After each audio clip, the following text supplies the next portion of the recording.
Morning students, your subject grammar, same chapter 10. Today's our new topic is the past continuous tense. Yes students, already we have learnt about the present tense.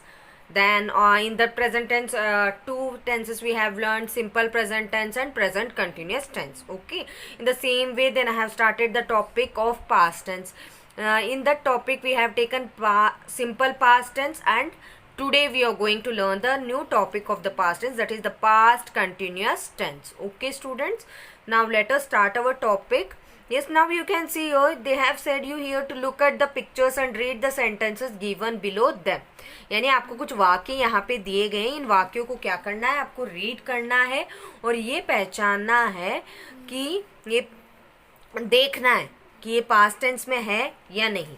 And another one thing, already I have said you that is, are, am, was, were, this things we also use with the verbs. हम इन words का use करते हैं verbs के साथ. ये B के form के वर्ब्स होते हैं, मीन्स वर्ड्स होते हैं जो हम वर्ब्स के साथ यूज करते हैं. और हो सकता है कभी कभार वर्ब्स ना होते हुए भी was, is, are, am, were जो होते हैं ये भी वर्ब्स ही कहलाते हैं. Okay, so I was waiting for the train to start. I was waiting, मैं इंतजार कर रही थी. वॉज होता है पास्ट फॉर्म, ठीक है. मैं इंतजार कर रही थी कि ट्रेन जो है वो स्टार्ट यानी स्टार्ट हो जाए, शुरू हो जाए. Next, Rahim was walking in the park when it began to rain. Rahim was walking. मान लो कि आप बोल रहे हो या मैं बोल रही हूँ कि रहीम वॉज वॉकिंग. रहीम जो है जब बरसात आ रही थी वो पार्क में यानी बगीचे में क्या कर रहा था, वो वॉकिंग यानी चल रहा था क्यों आ रहा है, because there is a was. Basu and Ranjan were shopping in the market last evening. अब आपको कि मैम यहाँ पे वर कैसे आया. ये स्टूडेंट्स यहाँ पे जो वॉज का यूज किया जा रहा है there is a singular form, यानी ये एक वचन में है. और यहाँ पर आप देख सकते हो बासु एंड रंजन दो व्यक्तियों के नाम है तो वो प्लूरल हुए, तो हमें वहां पे क्या यूज करना है, वर्ब. वॉज का प्लूरल का वर्ब फॉर्म होगा वर. वर शॉपिंग यानी बासु और रंजन जो है वो क्या कर रहे थे, लास्ट इवनिंग यानी पिछली शाम को बाजार में वो शॉपिंग कर रहे थे. ठीक है. Now the verbs in bold, was waiting, was walking, were shopping are in past continuous tense. यानी जो बोल्ड में यहाँ पे लिखे हुए हैं was waiting, was walking and were shopping, ये क्या है, ये past continuous tense के फॉर्म में है. They show actions going on in the past. ये क्या बताते हैं हमें, ये हम बता रहे हैं कि ये जो शब्द है ये हमें ये बताते हैं कि ये पास्ट यानी बीते हुए कल में ऑलरेडी हो चुके हैं. ठीक है. Yes, now we are going to learn some definition. Important point about the past continuous tense. We use the past continuous tense to say that somebody was in the middle of doing at a certain time. We use the past continuous tense to say. हम past continuous tense का उपयोग कब करते हैं, ये बताने के लिए कि somebody was in the middle of doing, यानी कोई जब मतलब कोई घटना घट रही है. जैसे कि मान लो students, past continuous I was explaining means I am explaining you the past continuous tense means when do we use that. past continuous tense जो होता है यानी बीत मीन्स कुछ समय पहले बीत चुका है लेकिन हमें ये नहीं, वो काम अभी तक पूरा नहीं हुआ, तो उसमें हम पास्ट कंटिन्यूस टेंस का उपयोग करते हैं. जैसे कि we use this tense to talk about something happening at a time in the past. यानी इस टेंस का उपयोग हम तब करते हैं जब कोई घटना ऐसी घट रही हो at a time in the past, यानी थोड़ी देर पहले या उस समय पास्ट में वो घटना घट रही थी लेकिन वो अभी तक भी पूरी तरीके से पूरी नहीं हुई. जैसे कि मैं बोल सकती हूँ कि he was painting the portrait, कि मैं ये कह रही हूँ कि he was painting तो है लेकिन पेंटिंग ing का फॉर्म आ रहा है. आप ये भी जानते हो कि मैम ing जो है वो प्रेजेंट कंटिन्यू, हाँ बेटा ये ing का फॉर्म हम प्रेजेंट कंटिन्यूस टेंस में तो यूज़ करते ही हैं लेकिन हमने पास्ट कंटिन्यूस टेंस में भी ing का फॉर्म जोड़ना है.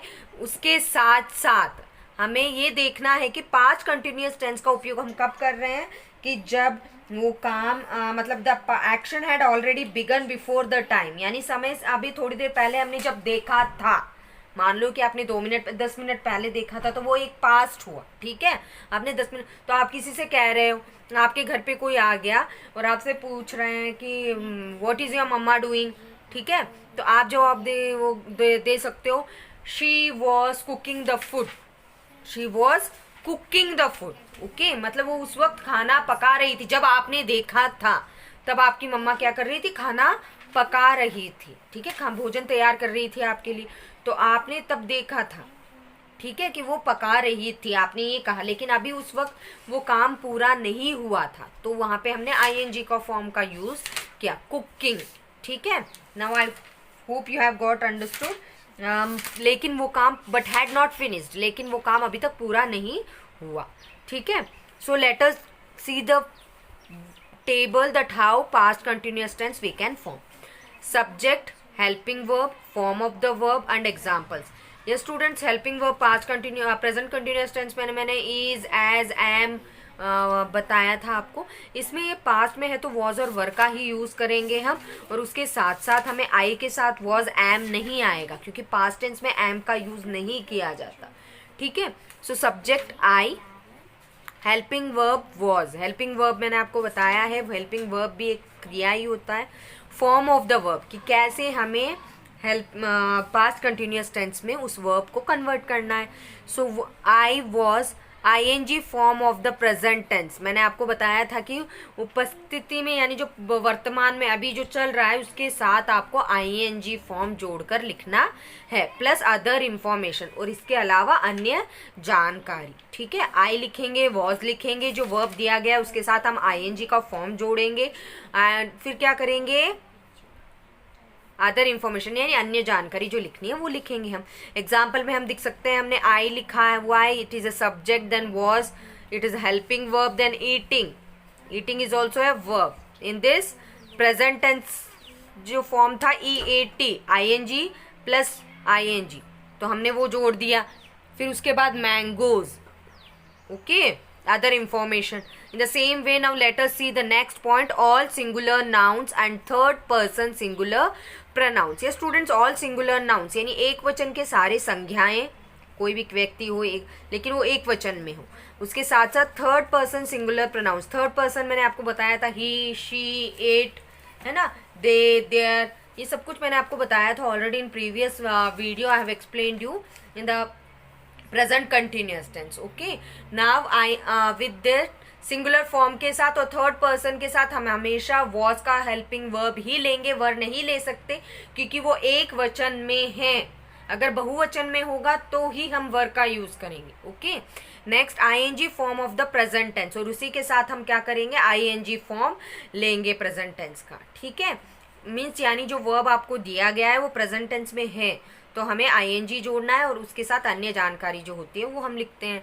यहाँ पर देख सकते हैं हम, John was singing a song. John subject, व्यक्ति का नाम आ रहा है, लेकिन आपको कहा गया था कि सिंगुलर नाउन, सभी सिंगुलर एक वचन संज्ञा के शब्द, तो John subject, was helping verb, singing verb, a song, other information, okay.